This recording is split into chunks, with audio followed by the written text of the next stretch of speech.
नमस्कार, मैं अफशा खान। आप देख रहे हैं हमारे साथ 24 आवर्स टुडे न्यूज़। अक्सर बारातों में शहनाइयाँ बजती हैं। शहनाई की धुन एक ऐसी धुन है जो हमारे मन को मोह लेती है।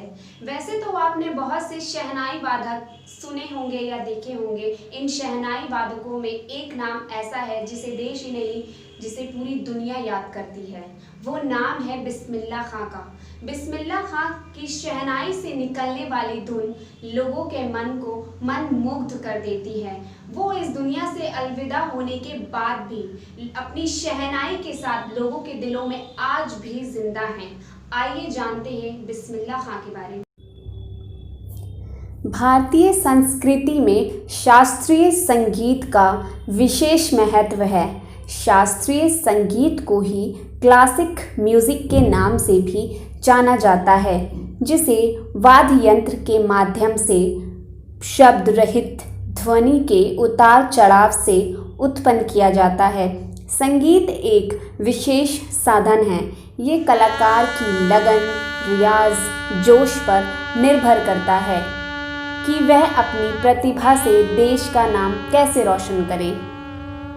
शहनाई का पूरा नाम शहहान्या था, किंतु अब उसे उस्ताद बिस्मिल्लाह खां के नाम से भी जाना जाता है। ये भी एक ईश्वर का संयोग ही कहें। शहनाई को मंगलकारी कार्यक्रम के द्वारा ही बजाया जाता है। बिस्मिल्लाह शब्द कुरान की एक आयत है। बिस्मिल्लाह अर्रहमानिर रहीम संक्षिप्त रूप से अर्थात है ईश्वर दयालु करुणा निधान।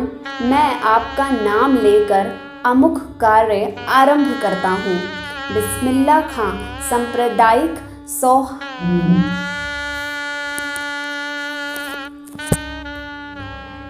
बिस्मिल्लाह खां सांप्रदायिक सौहार्द के पोषक रहे।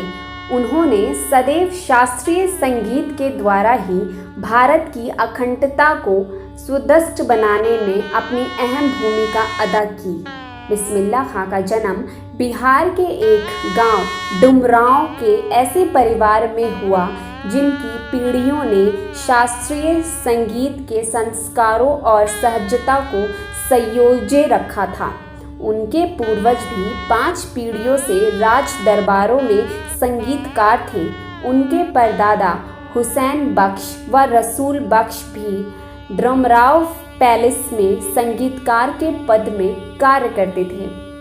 उनके पिता का नाम पैगंबर बख्श था, जो कि वहाँ की रियासत के राजा के यहाँ पर संगीतकार थे। उनकी माता का नाम मिट्ठन बाई था।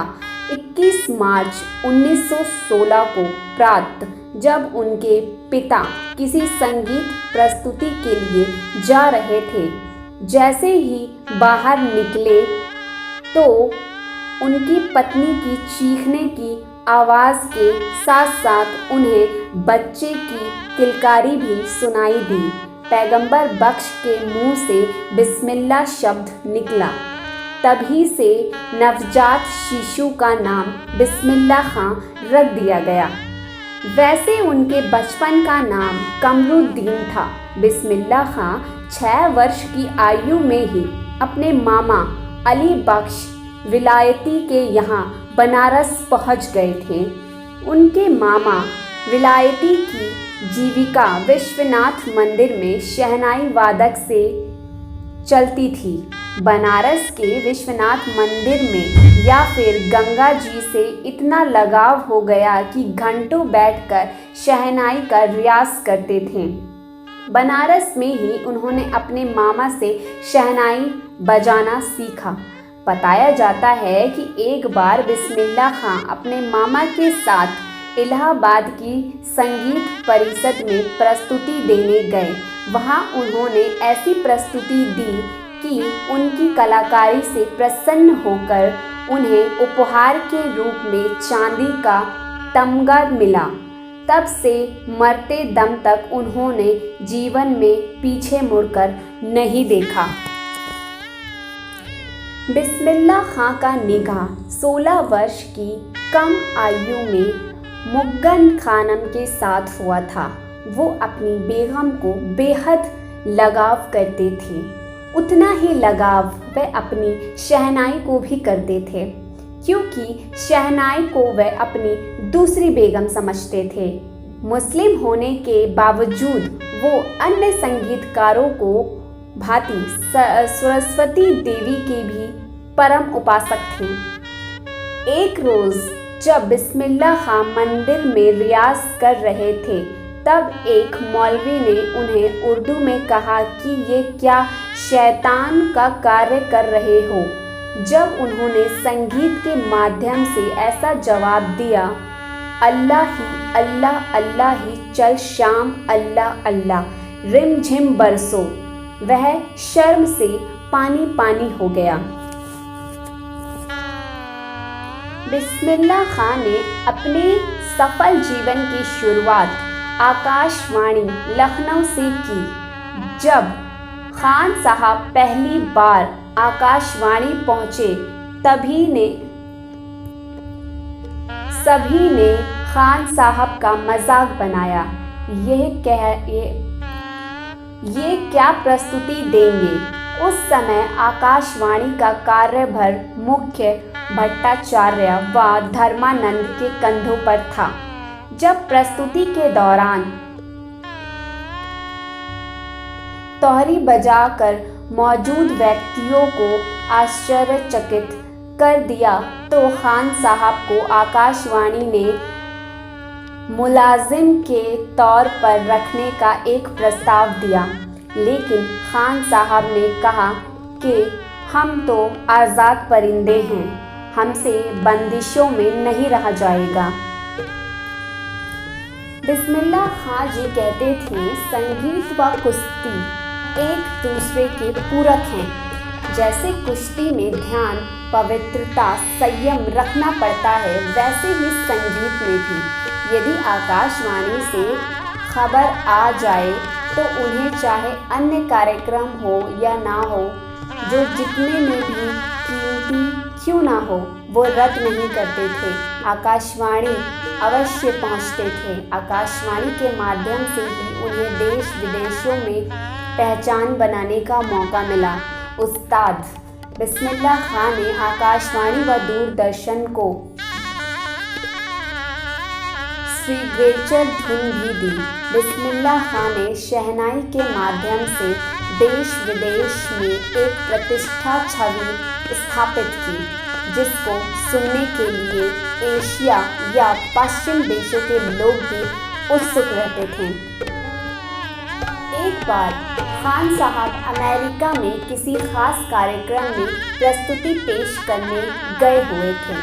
जब कार्यक्रम पूर्ण हुआ तो आयोजक महाशय ने उस्ताद बिस्मिल्लाह खां को अमेरिका में ही निवास करने का मशवरा दे दिया, लेकिन उस्ताद बिस्मिल्लाह खां ने ही ऐसे ही मजाकिये अंदाज में जवाब दिया, साहब मेरा बनारस यहाँ बसा दीजिए, वही विशाला, वही सीढ़ियाँ, वही श्रीमान।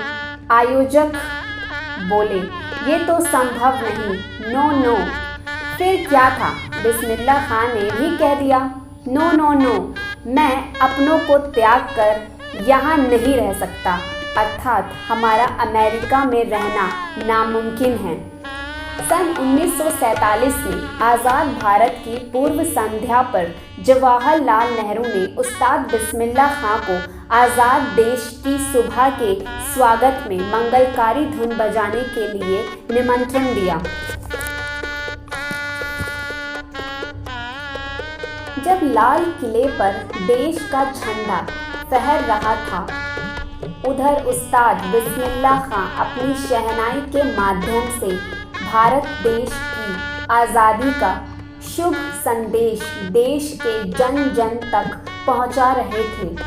इसी वजह से उन्हें एक विशेष पहचान और मिल गई, जिसके चलते उन्होंने कुछ फिल्मों में भी संगीत दिया, जैसे गूंज उठी शहनाई, जल, सागर, सन्नादा।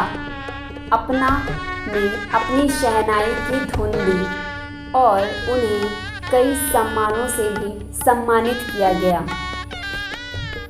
बिस्मिल्लाह खां को अचानक तेज़ बुखार हुआ और उन्हें वाराणसी के हेरिटेज हॉस्पिटल में भर्ती कराया गया। उन्हें एकाएक दिल का दौरा पड़ा और उनकी मृत्यु हो गई। 21 अगस्त 2006 को वो इस दुनिया से चले गए थे। अंतिम के दिनों में बिस्मिल्लाह खां की इच्छा थी कि वह दिल्ली के इंडिया गेट पर शहनाई बजाएं। ये इच्छा भी उनकी अधूरी रह गई। उन्हें राजकीय सम्मान से सम्मानित के साथ दफनाया गया और एक दिन का राष्ट्रीय शोक भी घोषित किया गया।